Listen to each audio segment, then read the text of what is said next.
They almost made the Fast Six, and now they're running in third.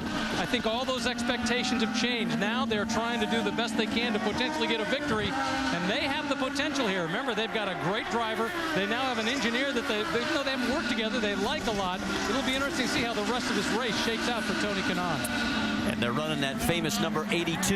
Remember when Jimmy Clark drove the Lotus to victory at the Indianapolis 500? He was running at number 82.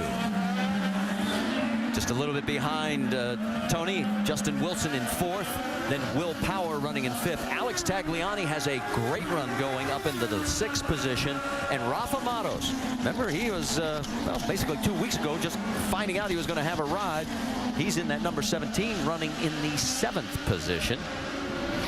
There he is. And you talk about Rafa, remember, he was with DeFerrin Motorsports last year, thought that he had a ride, and unfortunately he found out through the press that he had lost his ride to Tony Kanaan when Gilles DeFerrin and group signed him back in December. And unfortunately he said, you know something, it was the same week that I lost my father. It was very tough. The following week in December, I actually ended up finding out my mother had cancer. A very tough December for Rafa Matos. It's good to see him have a good run here. There's James Jakes. He's doing real well in his rookie debut. He's running eighth, and here's one of the best battles we've got going because Danica Patrick is now under attack from Takuma Sato in the number 5, and then right behind Sato is J.R. Hildebrand in that number 4 National Guard machine. And Sato, of course, from Japan. He was raised in Tokyo, and he has been running a decal on the side with You Japan. You see it right there, and his thoughts, and he's doing a lot of charity work, Vince, on how he's trying to raise money to help especially the kids over in Japan left homeless by the tsunami.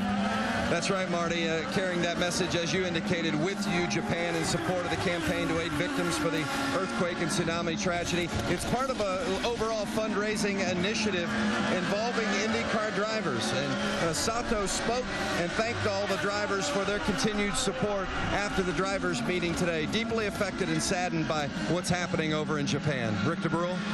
The guy behind Takuma Sato, J.R. Hildebrand, had been having a very frustrating weekend.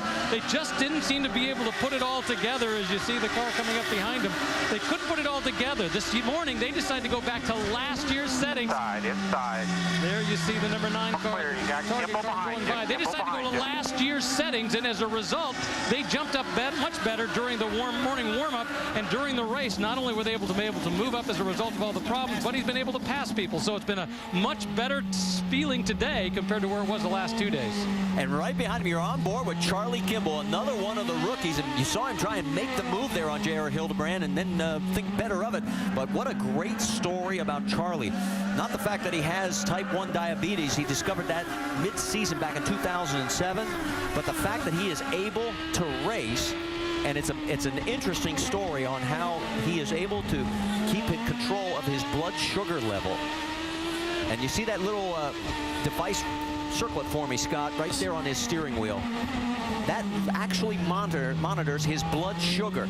And he knows that if he gets too low, he has a drink on board. He can just take more. And he has been able to finish 4th in the championship for Indy Lights last year, Vincent. You've had a lot of time to spend with him. He is very, very fascinating.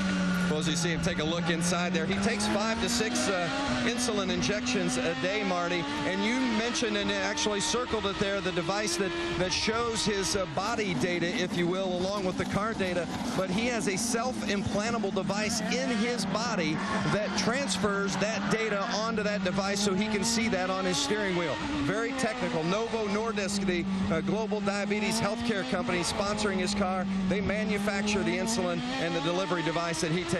It's a great initiative and certainly a unique driver here in the IZOD IndyCar Series. And Vince, I was talking to the team. One thing they're trying to accomplish with the information that he sees with his device is that these cars have real-time telemetry with all the information about the cars sent back to the engineers on their laptop. What they're trying to get accomplished is that the information that's on Charlie's human body log right there in front of him gets sent back via telemetry so they can see it in the pit lane also. A little bit further back behind Charlie Kimball is Oriol Servia, and here he goes underneath J.R. Hildebrand. So nice pass by Kimball, move him up to the 11th spot. Servia is in pit road. Vince? Well, Oriol Servia, last time or the time before he had come into pit lane, he had actually stopped in the wrong pit box. They had hoped to have him in once before.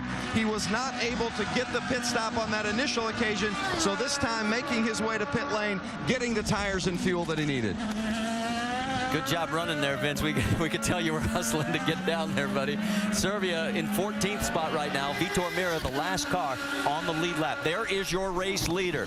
Dario Franchitti leads Simona Di Silvestro by 3.6 seconds. And we've completed 33 of the 100 laps. There is your top 5 at the Honda Grand Prix of St. Petersburg.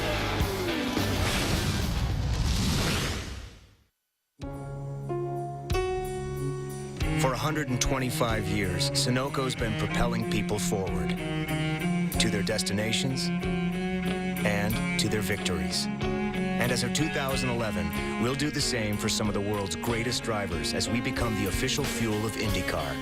We'll fuel their victories the same way we've been fueling yours. Because winning is the greatest feeling in the world. Story about a man with a car and a job, a wife and a kid, and his name is Bob. Just a regular guy with a regular car, but it's what he rolls on that makes him a star. Firestone. His Firestone tires are known far and wide. The way they perform gives a sense of pride. That's Bob's story. He ain't no liar, because everybody knows the legends ride fire. Firestone. Legendary drivers need legendary tires. Wednesday, April 13th, ABC presents Happy Endings, a new comedy about 6 friends with all kinds of benefits. Here we go! Want to get your own happy endings? Text HAPPY to 21534 to get up to 5 happy endings messages a week. Message and data rates may apply.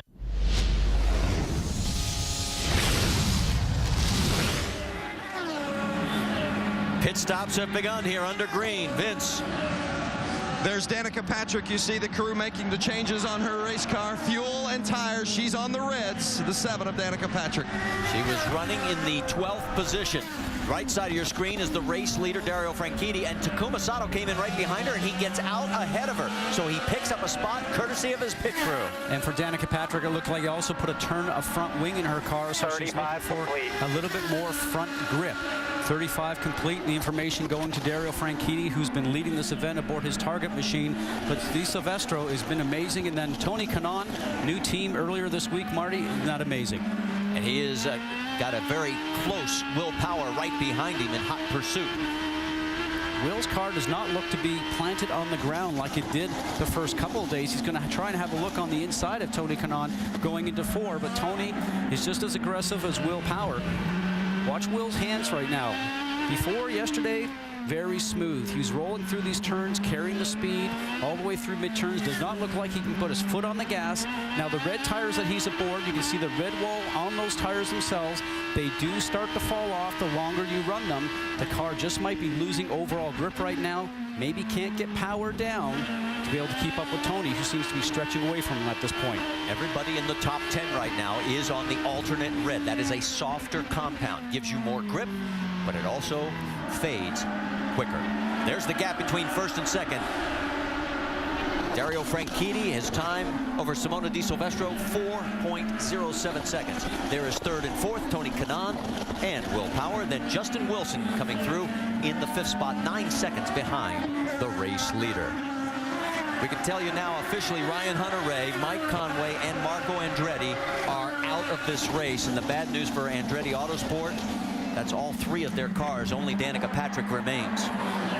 Saw Tony lock up the brakes a little bit there going into turn 4 aboard his Geico machine.